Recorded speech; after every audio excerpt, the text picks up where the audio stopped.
Hey guys, welcome back to the channel, and today we'll be reviewing a gaming mouse. This is the G-Wolf's Hati HTM lightweight gaming mouse in black and purple. It's a very nice color, honeycomb design, 65 grams, pretty lightweight. And I've been using it for the last couple of weeks while playing games and for a little bit of work as well. But let's jump into the review right now.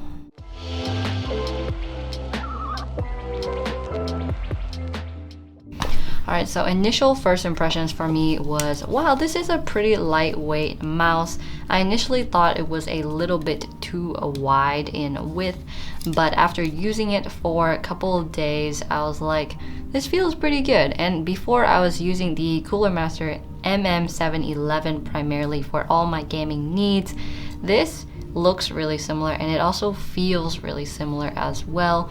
It weighs around the same at about 65 grams, and the cable is pretty much the same as well. It has a very shoelace feeling, it's black paracord, and it feels very good. You don't really need a mouse bungee to control this cord while you're playing games, moving your mouse side to side. It stays relatively in control on your desk, and it doesn't really pull at the mouse at all while you're moving it around.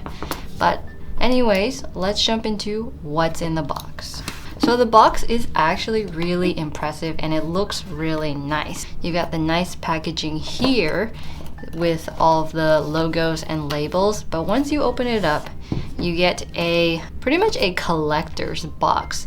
Something that you would see that would come with, I don't know, maybe old Yu-Gi-Oh cards or Pokemon cards or something like that. But it looks very nice. It's got the same black and white design here. Some contact information at the back for the company, and then once you open that up, of course you get the mouse itself inside the box. You also get some information about the mouse, including what sensor it is, the dimensions, all those things.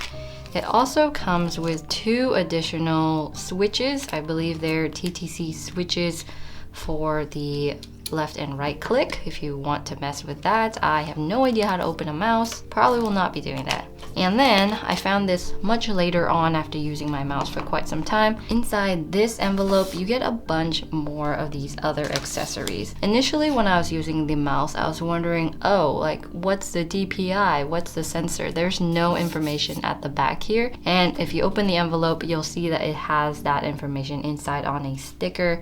It has the serial number, the sensor, pretty much everything that would come on a regular mouse had they put the sticker there in the first place. It's nice to know that that's an option. I probably will not be putting the sticker on. It does have a hole cut out here for the sensor, so you don't have to finagle your way with that. But it looks really clean without the sticker, so we'll be going without. Other than that branding on the sticker, you've got a small G-Wolf's logo right here at the top of the mouse. And then there's also information about the switch that comes with it. And here's the good part.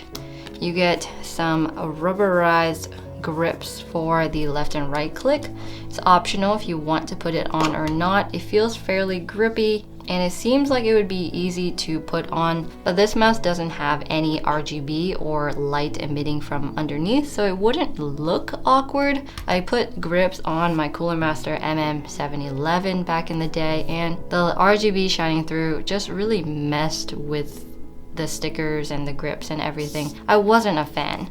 But this also comes with grips for the side. The side grip is something I could see myself using. The material of the mouse is pretty glossy, it's pretty slippery, but it's not so slippery that if you're playing games, your mouse is going to slip away from you. You get a bunch of extra PTFE feet, enough for 2 entire replacements. The mouse only uses 4 on the back, but they give you an additional 8. And they give you some more feet if you want to put it at the top or the bottom of the mouse for more slidiness. Is that a word? Slidiness? That is all that comes in the box. Honestly, I'm really impressed with this overall look. I typically don't like mice where you take it out of the packaging and that's it. The packaging basically goes in the trash. And then where do you put your mice when you're done with them? Nowhere. But this way, if you're done with it, you can put it back in the box and just put it on a shelf, display it somewhere. It looks cool enough to display somewhere. So onto the mouse itself. talk about build quality, and of course, comfort.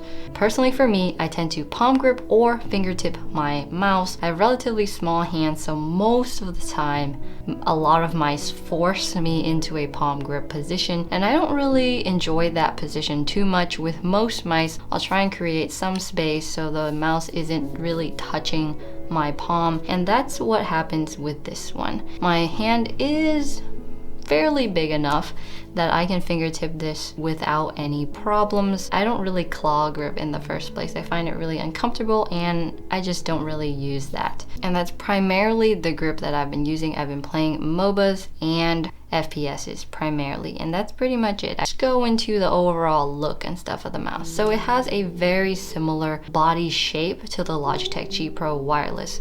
However, it's much more lightweight and it does have a cord.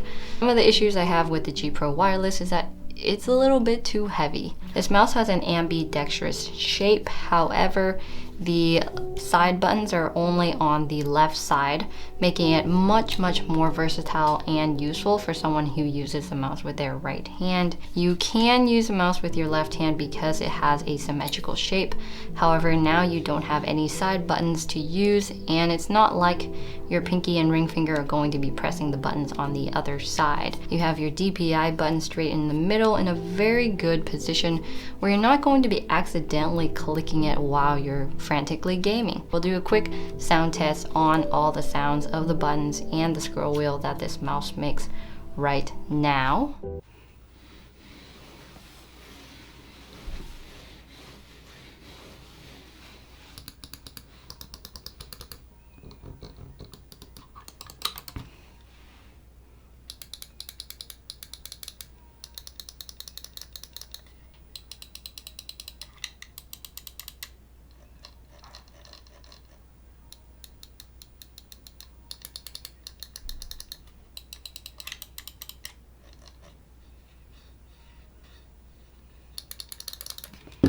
Alright, those were the sounds. It sounds like a mouse, it feels like a mouse. The rubber scroll wheel is very tactile and it scrolls in increments so you can feel how much you're scrolling. It's a big bonus for me.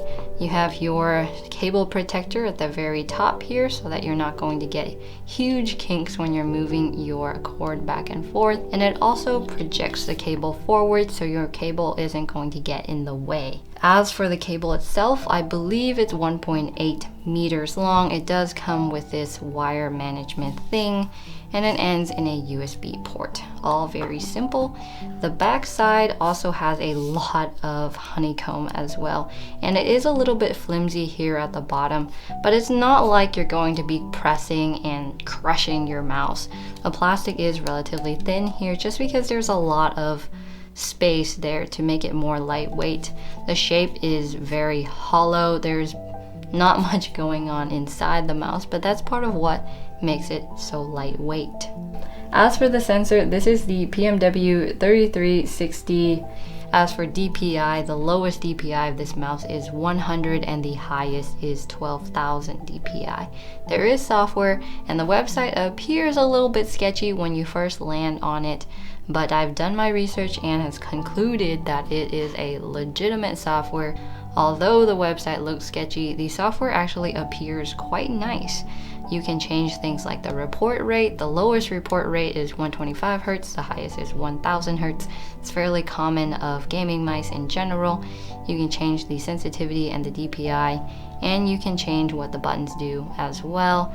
There is a macro portion of the software. I personally don't use macros, especially when there's very few buttons on the mouse, so it's not like it's an MMO mouse where you have a ton of buttons on the side that you can program. As for the dimensions of the mouse, it is 124 millimeters in length from the top to the bottom of the mouse. The width of the mouse is about 60 millimeters in length, and the height of it sits at 40 millimeters at the very height of the hump of the mouse. As I've said before, the weight is 65 grams and the cable length is 1.8 meters. As far as comfort goes, I really like the mouse. It might not be for you, depending on what grip you prefer, what length and height and where the hump is of the mouse that you prefer. Jake prefers the hump sitting all the way at the end. I personally don't have much preference as to where the hump is, as long as the mouse has a nice height or a short enough length where it'll allow me to fingertip the mouse without forcing it all the way into my palm. That's just all I look for in a mouse. As for the sensor and the DPI settings, it works really great. I've seen no hiccups at all during my gameplay. As for productivity work, it's not my ideal productivity mouse. There's not a bunch of buttons to work with, and at the same time, the mouse pretty much forces you to go into pronation. And for productivity, personally, I don't prefer that. That's why I use my vertical mouse that I reviewed right here that you can check out if you're interested in a productivity mouse specifically. For gaming, this is a mouse that I can gladly recommend to anyone out there who does enjoy the shape of the Logitech G Pro Wireless, but you're looking for something a little bit more lightweight and you don't mind that it has a cable. Not nearly as expensive as the Superlight, so that's one of its benefits. The cable doesn't get in the way. If you enjoy the shape of the Cooler Master MM710 or these MM711, this can be a good mouse to switch to as well. It is a little bit longer in length, but a lot of the features are very similar and the grip is similar as well. It's lacking in RGB, I know, but for a mouse that looks this sleek, there's a bunch of other colorways available as well. It's a good recommendation. It is a good mouse. I've tried a bunch of other mice in the meantime the past few weeks with all my testing. Tried the G Pro Wireless for several days. Not a huge fan of that. Tried the Xtrfy M4. That one's not bad either, but we'll get into all those other reviews coming up. So what's my verdict on the mouse? I really enjoy it. It took almost no time to go from my Cooler Master to this mouse, and I got used to it right away. It didn't take a lot of trial period. I adjusted the DPI to what I liked. I didn't have to use the software much. The buttons are pretty self-explanatory. Of course, you got your middle click and your forward and back and your left and right click, so not a lot of complexity going on here. The feet glide fairly smoothly and the sensor works well. Overall, a good mouse, and if you are going to get it, don't fret about that sketchy website because it's okay. It's legit. Anyways, thank you so much for watching, and I'll see you in the next one. Bye!